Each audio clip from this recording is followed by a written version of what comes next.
Kita berdoa. Allah Bapa kami yang bertata di kerajaan surga, terima kasih Bapa atas penyertaan-Mu di pagi hari ini. Kami juga mengucap syukur Tuhan, Engkau telah menjaga kami sepanjang malam dalam tidur kami, sehingga kami bisa bangun di pagi hari ini dalam keadaan sehat.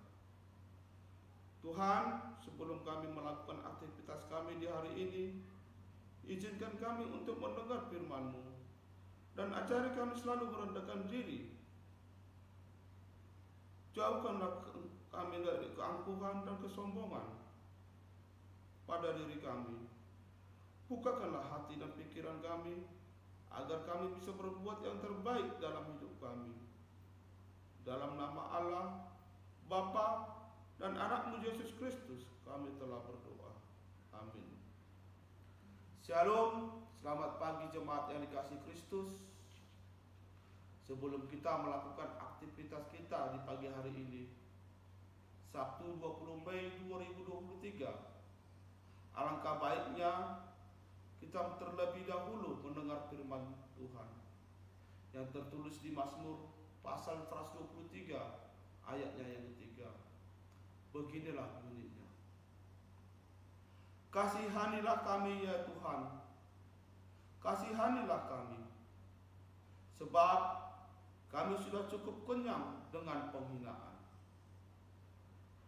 Bapak, Ibu, Saudara seiman, terkadang kita pernah mengalami dan mendapat hinaan dari orang-orang sekitar kita, bahkan diolok-olok dan dibuli, baik itu dari teman kita, atasan tempat kita bekerja, bahkan dari saudara kita sendiri. Siapakah orang yang mau dihina, diolok-olok, dan atau direndahkan? Saya rasa tidak ada orang yang mau dirinya dihina atau direndahkan. Ketika kita mendapat hinaan, olok-olok dari orang-orang sekitar kita, biasanya membuat kita marah, benci, dan dendam terhadap orang itu, dan bisa membuat diri kita tertekan, stres, terkadang ada yang sampai mengakhiri hidupnya. Apakah kita harus menaruh dendam, marah, dan benci terhadap orang yang menyakiti hati kita? Tentu tidak, karena itu bukan jalan yang terbaik.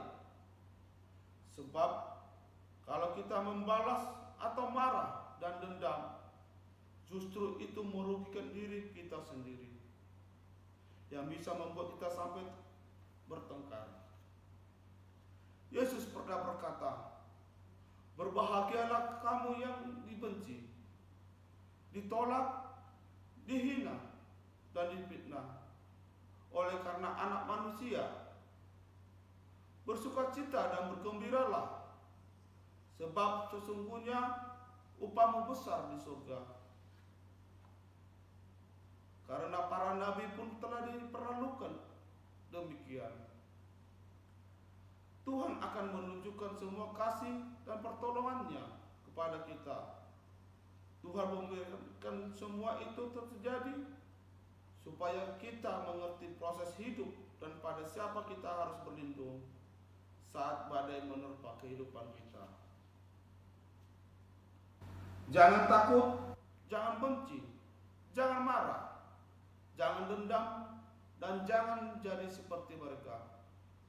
Kalau kita kecewa, kita marah, kita dendam, dan benci, kita akan menjadi seperti mereka.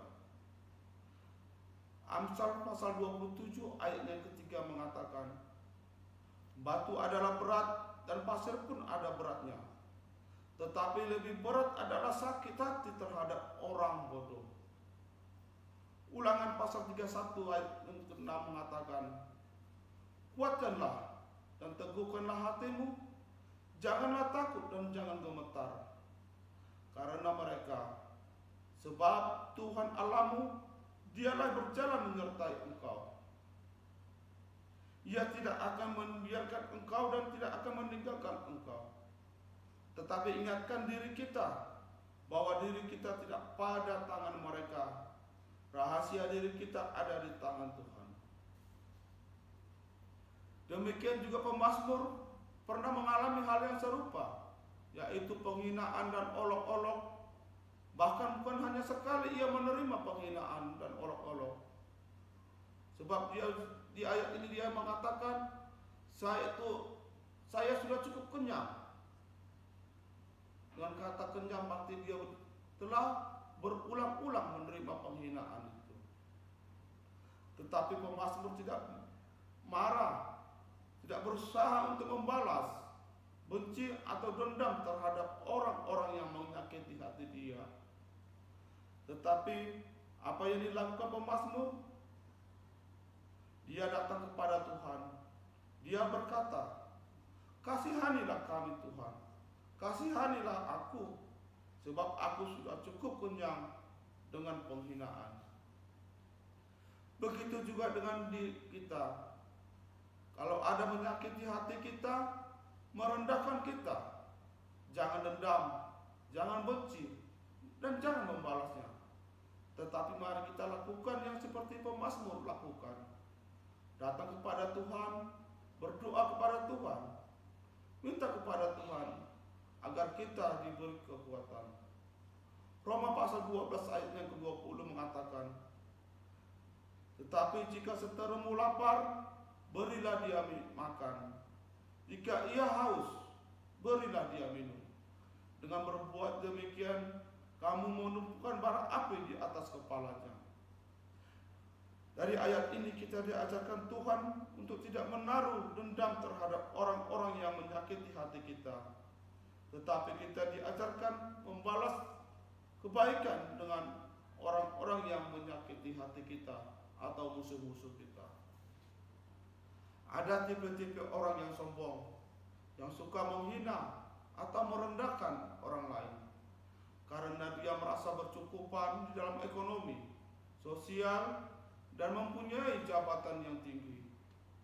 Dan mereka merasa berkuasa di dalam hidupnya. Mereka menjadi lupa diri dan suka merendahkan orang lain yang ekonomi dan jabatannya di bawah dia. Ingat, apa yang engkau punya, harta, kekayaan, jabatan, itu adalah hanya sementara yang diberikan Tuhan kepadamu. Kalau Tuhan sudah murka, Tuhan bisa ambil kembali semua yang engkau miliki dalam sekejap dengan cara-cara Tuhan. Orang sombong itu tidak happy hidupnya di hadapan Tuhan. Tidak bahagia karena dia tidak fokus pada dirinya sendiri, karena imannya tidak sehat. Sehingga dia lupa pada Tuhannya. Dia lupa apa yang ia punya itu adalah pemberian dari Tuhan. Sedangkan orang-orang yang rendah hati tidak berat beban hidupnya. Dia menyerahkan seluruh hidup dan kekhawatirannya kepada Tuhan. Balut hatimu dengan kesabaran, hapuskan amarahmu dengan ketenangan. Tak ada benci, tak ada dendam. Hiduplah tenang dalam kesederhanaan. Kerjakan apa yang menjadi bagian, selebihnya biar Tuhan yang atur masa depanmu. Tetap berharap pada Tuhan, karena Dia tidak akan mengecewakanmu. Yeremia pasal 17 ayat 7 mengatakan, diberkatilah orang yang mengandalkan Tuhan, yang menaruh harapannya pada Tuhan. Amin. Kita berdoa. Bapa kami yang di surga, dikuduskanlah namamu. Datanglah kerajaanmu. Jadilah kehendakmu di bumi seperti di surga. Berikanlah kami pada hari ini makanan kami secukupnya, dan ampunilah kami akan kesalahan kami, seperti kami juga mengampuni orang yang bersalah kepada kami. Dan janganlah membawa kami ke dalam percobaan, tetapi lepaskanlah kami daripada yang jahat. Karena Engkaulah yang punya kerajaan dan kuasa dan kemuliaan sampai selama-lamanya. Amin. Shalom, selamat berapa.